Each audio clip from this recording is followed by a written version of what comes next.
Voilà, bonjour tout le monde. Euh, Aujourd'hui, on va essayer de corriger le problème du bac 2017.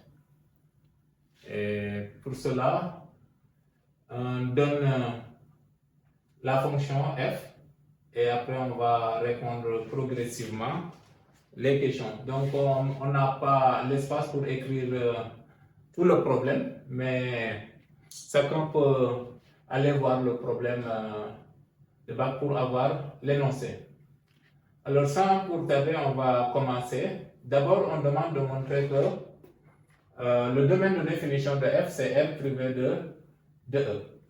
Alors, on va procéder comme ça. On pose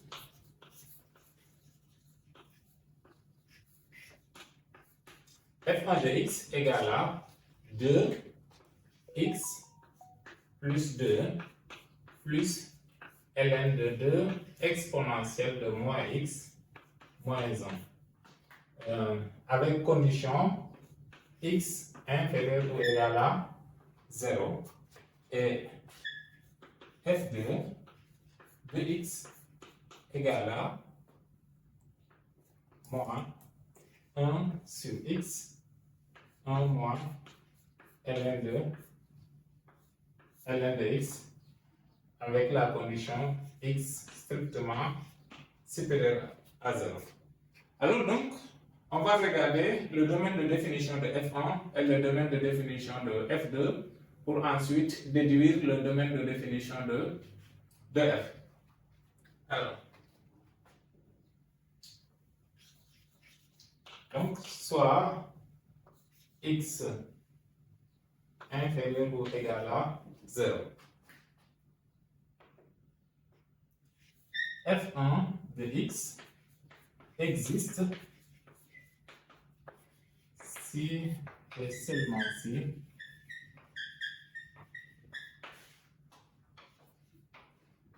et seulement si, en fait, là c'est un polynôme, c'est défini sur R.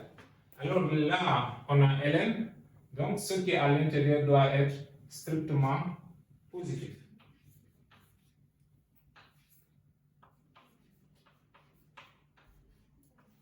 Strictement positif. Et il y a la condition que x soit inférieur ou égal à 0. Or, 2 expo de moins x moins 1 supérieur à 0 implique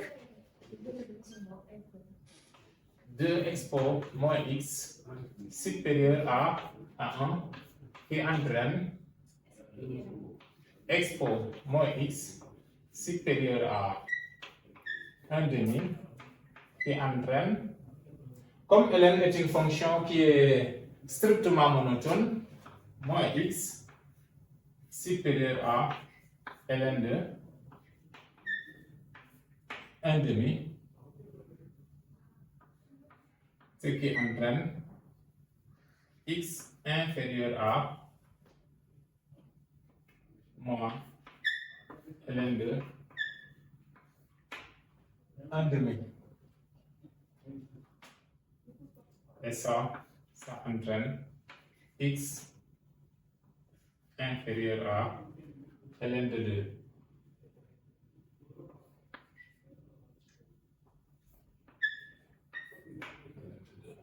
Et si on ajoute la condition x inférieur à 0, on obtient df1 c'est égal à l'intervalle moins l'infini ln de 2 inter l'intervalle moins l'infini 0. Et ça, c'est égal à l'intervalle moins l'infini 0. Alors donc, on a ici le domaine de définition de f. Et après, on cherche le domaine de définition de f2. Et avec la condition x positive. soit x positif. F2 de x existe. F2 de x existe si et seulement si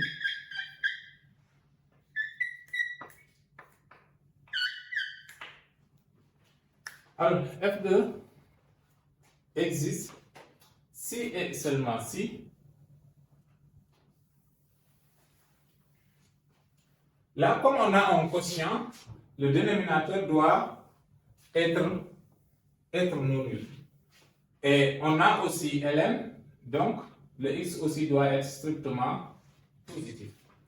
C'est seulement si, alors on a le système x facteur de 1 moins ln de x doit être différent de 0. Et x doit être strictement positif. Et là aussi, on a cette condition-là qui est déjà obtenue ici. Alors, comme x est strictement positif, x est différent de 0, alors ce système est équivalent à ce qui implique, c'est équivaut même,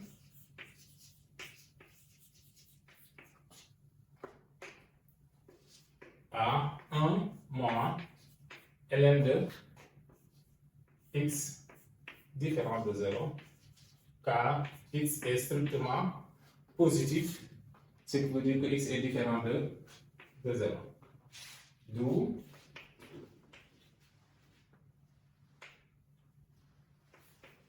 ln de x différent de 1, qui est équivalent à x est différent de 1.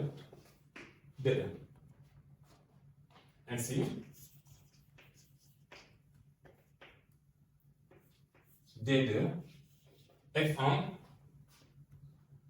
F2, c'est égal à R privé de E, inter la condition x supérieur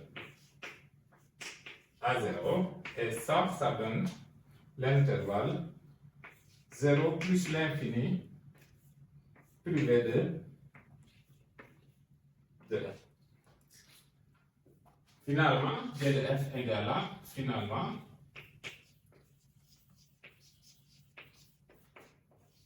on obtient D de F, c'est égal à D de F1 union D de F2.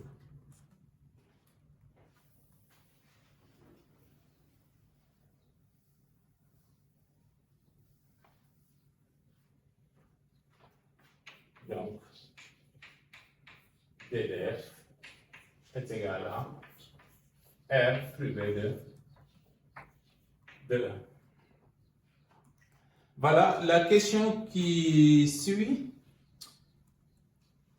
est de calculer les limites aux bornes de D de F. Alors, les bornes de D de F sont moins l'infini, E, et plus l'infini. Donc, on va commencer par calculer la limite de F1 en moins l'infini. Limite lorsque x tend vers moins l'infini de f de x. Voilà. Ici, on sait que en moins l'infini, on doit utiliser l'expression F1. D'accord? On va utiliser F1. Mais si on calcule directement, on voit que ici on aura moins l'infini et le ln va donner plus l'infini. C'est une formule indéterminée. Donc, on va essayer de lever l'indétermination. Pour cela, on fait un changement de variable. Posons.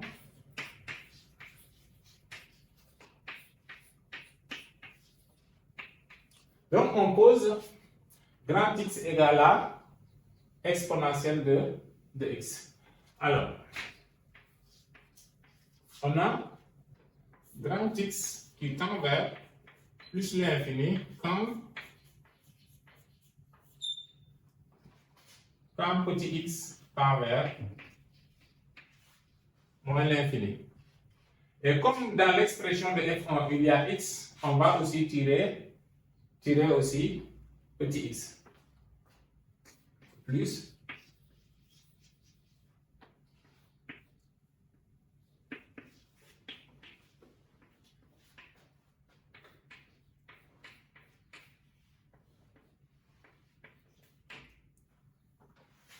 et ça implique que x égale à ln de, on peut mettre moins ln de x, mais moins ln de x est égal à ln de 1 sur, égal à ln de 1 sur x. On obtient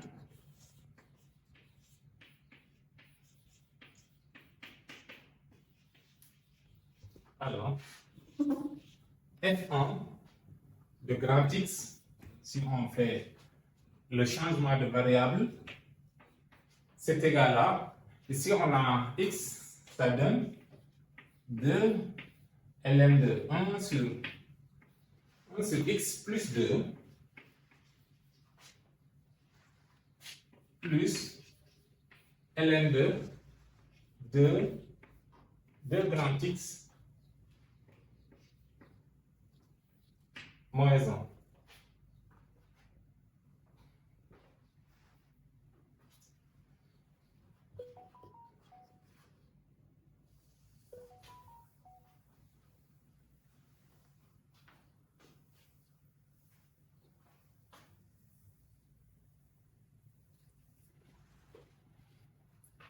Alors là, comme on a ici aussi ln de 1 sur x, on va essayer aussi de factoriser ici par grand X.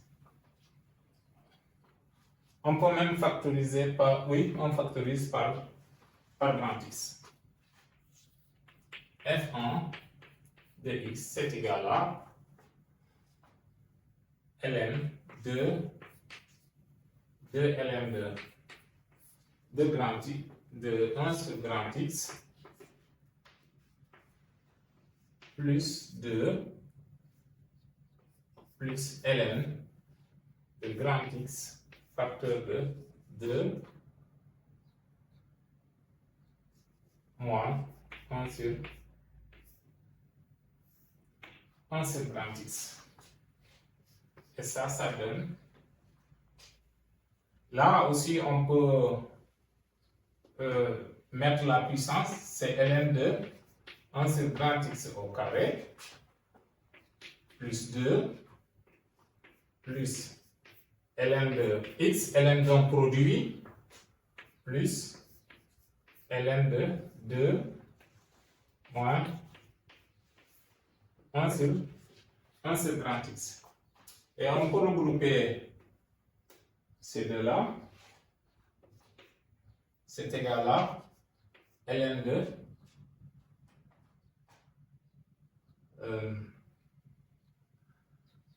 1 sur x plus 2. Donc on fait le produit, donc c'est x au numérateur, je simplifie avec ces deux-là, plus ln de 2 moins 1 sur x. On pouvait aussi regrouper, utiliser ln d'une somme, ça marche aussi, c'est ln de 1 sur x fois 2 moins 1 sur x plus 2. Et là, on peut calculer la limite lorsque x tend vers plus l'infini de cette fonction-là. Et là, on voit que lorsque grand X tend vers plus l'infini, cette quantité-là va tendre vers 0. Et la limite de ln en 0, c'est moins l'infini. Moins l'infini plus 2, c'est moins l'infini.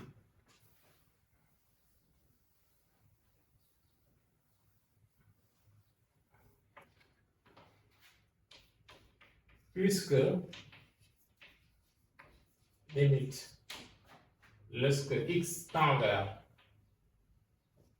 plus l'infini de 1 sur x facteur de 2 moins 1 sur x égale à 0 et que la limite lorsque x, là on peut dire que c'est 0 plus, lorsque x tend vers 0 plus de ln de x égale à moins l'infini, alors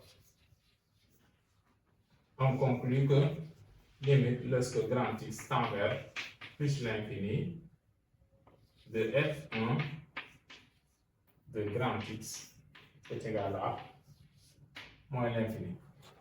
D'où limite lorsque x tend vers moins l'infini de f de x, c'est égal à moins l'infini. Donc, la limite en moins l'infini de f de x égale à